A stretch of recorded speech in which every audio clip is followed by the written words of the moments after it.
Smart. We'll start with some remarks. When you have a microphone, if you have a question, get the attention of our microphone holders. Please state to who your question is being asked. We'll start with Coach Smart. Yeah.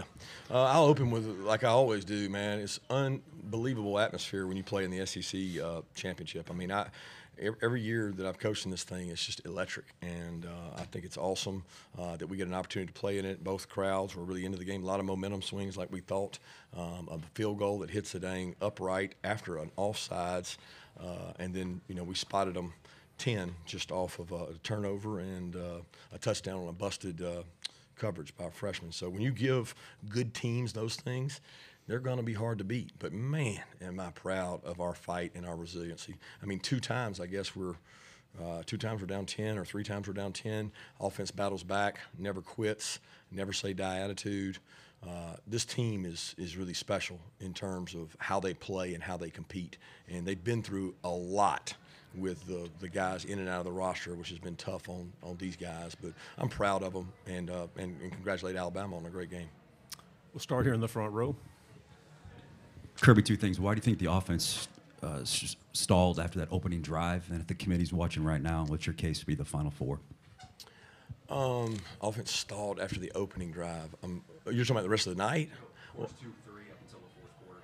Yeah, I think, well, number one, they did a good job there. We didn't have quite as much continuity maybe as we've had out there. And I mean, look, it's tough, guys. When Brock Bowers doesn't practice for 15 days and Ladd doesn't practice for 15 days and they try to go out in the game, timing and rhythm is critical. But give Alabama some credit. They played good defense, did a good job. I thought that we ran the ball well and did some good things.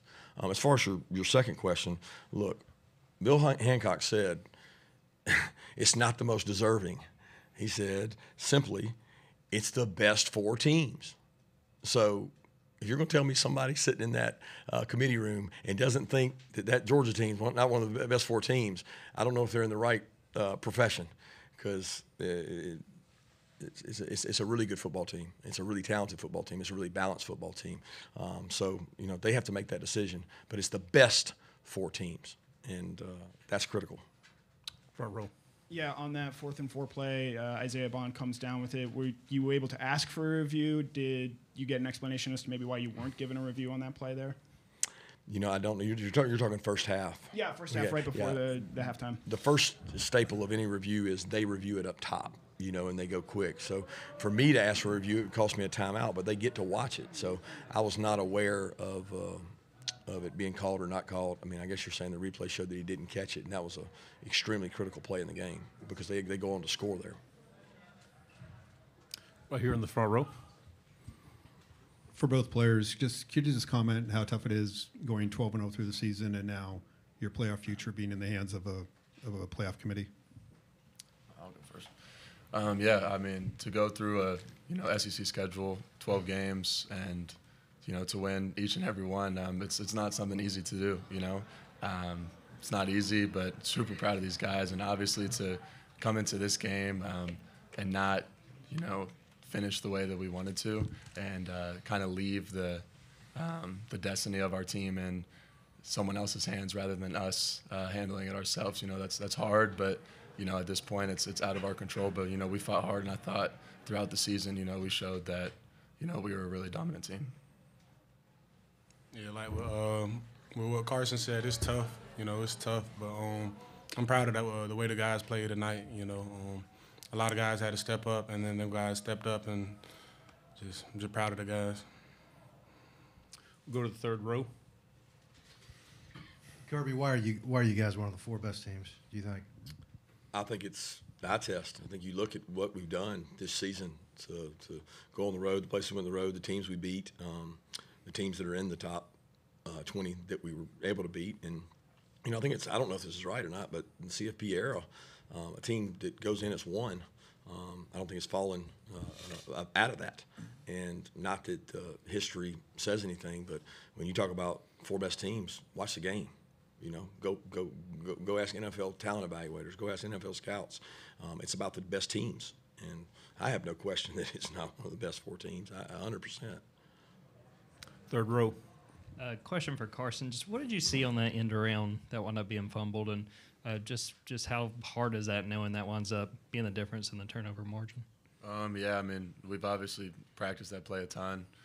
It's just a simple flip back, and I'm not really sure exactly what happened. I'll have to go see it on film. I wasn't able to see the replay, but, I flipped it, and then next thing I knew, all the guys were running, and then the ball's on the ground. So I really don't know what happened on that. Just go back and obviously hope to fix it if we ever run that play again. Smael, can you talk about just defending David Pascal with Chattanooga Times Free Press? Can you talk about just defending Jalen Milroe and the challenges there, and especially that last possession when you wanted to get that stop? With how good of an athlete he is, it's a real big challenge. As far as defending him, it was some plays we did good on. It was some plays we could have fitted better on. And then that last drive, just got to fit it better. Second rule. Joey Lamar from WSAV. For the players, what would it mean to you if the College Football Playoff Committee gave you guys one more shot to play for a national championship? I mean, obviously, it mean everything to us. We fought so hard through the season. I mean, it's been a gruesome season. There's been guys out fighting to get back. I mean, just like Coach Smart said earlier, Lad Brock, too. I mean, guys that are going to go on and play football for a long time haven't really practiced at all for the past 15 days, 2 weeks. They're out there battling. Obviously, we think that anybody that steps out on that field is going to go execute and play. And obviously, I have a ton of confidence in every guy that's out there and love them to death. We're in there fighting together each and every day. But to be given that chance would be everything to us. Front row again. Kirby, notwithstanding what you said, would you agree that this season is sort of unique from the standpoint there's at least 5, maybe 6 teams that can claim, quote, we're one of the 4 best teams in college football? Yeah, I guess that does make it unique because I don't know the history of the other years. The 5th team probably always feels like they didn't, but it seems like this is the year that it should be the 4 best teams because you can make a case for deserving for everybody. And it's unfortunate that these kids who give so much and play so hard, not just at Georgia, all these schools, they don't get to decide it really on the field. It's sitting back with a committee who's got to determine who the best 4 teams are. And if that's truly the 4 best teams, then let's put the 4 best teams in. We're on the right side. Kirby, just what is Sunday going to look like for you guys with that announcement coming around noon? Well, we as coaches, we play Alabama next year, I think early in the season. So we're coming in to grade the film, evaluate, see what we can do better and different. And then the coaches will have to get on the road and go recruiting. And we'll have a team meeting tomorrow afternoon sometime to go over the plans for the future. But these guys need some time. So they'll get some time off. But we'll have a team meeting tomorrow to go through what our plans are based on what we find out. Second row. Kirby, you haven't had to address the team after a loss for a while now. What was your message to them? I love them. I love them. There's guys in there. I told them there's 2 classes of guys in that room that have not lost a game. Then you're looking at, 10, 15 NFL players who lose, it feels like every other week, and then there's 2 classes of our kids that have not lost a game. But just that they're resilient, they're fighters, that in life, a lot of times, you really can't get better until you lose sometimes. Because you have to find out what you can do better, and it was a sad. There's some really upset guys, and there are a lot of guys really care about this team, and the culture is really good on this team. They were hurt in there, and rightfully so. But the message doesn't change. It's looking inward and figuring out what we can do. Front row. Charles Odom with the Associated Press to follow up once again on what you said about agreeing that maybe there's more than 4 teams that can make a claim. Is that an advertisement for next year's format in your mind, or will that take a little bit off of this game, this SEC championship game, if both teams are going to be advancing anyway? Yeah, I don't know that the next year has anything to do with it. I think next year is next year because nobody's going to ever play in this game and not lay it on the line and compete for a championship. You're playing for a ring. You're playing for something that's really hard to get. Look at the SEC championship. Our teams in the playoff, look what they've done. Y'all tell me the record of the SEC teams in the playoff. It's pretty spectacular because I know twice 2 of them ended up playing each other. So, who are the best teams, and do we want the best teams? Left side against the wall.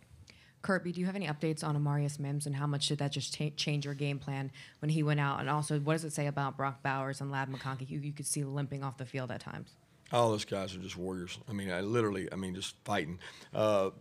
Mims bumped it against, I don't know exactly what happened. Somebody fell on or he stepped on Tate. Something happened, and he just felt like it was weak, and he couldn't go, and it threw us back to Truss having to go back out because Truss had moved in for Tate to try to play for him some, and it threw Truss back out there, which he's played out there a little bit at tackle. So it's just part of what we had to do. We had to move those guys around. But Brock and Ladd, man, they'll go down as those guys are just they battle and compete. And they've been in rehab every morning. They wanted to play so bad against Tech, and they couldn't.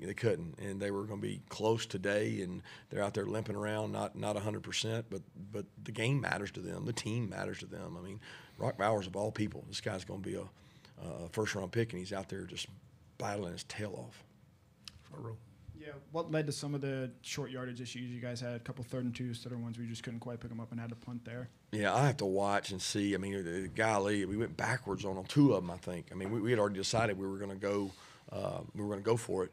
We didn't lose yardage, and we lost yardage. I mean, the only thing I can say is they whipped us up front. I mean, even late there in that 2-minute drive, we had a 3rd and 1, and they whipped us, and we had to get it on 4th and 1 on the goal line.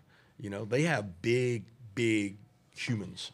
And people always say, well, Georgia can run the ball. Georgia can run the ball. It's hard to run the ball when they have good size in there, and they're a physical front. But I was very pleased with the run game, not the conversions. That probably was the difference in the game with the short yardage conversions and gifting 10 points away. We have time for 2 final questions. Anybody else? Okay, left side again. What's kind of the game plan tomorrow for watching? Are you guys going to all be together? What does that kind of look like for you guys watching the Final Four?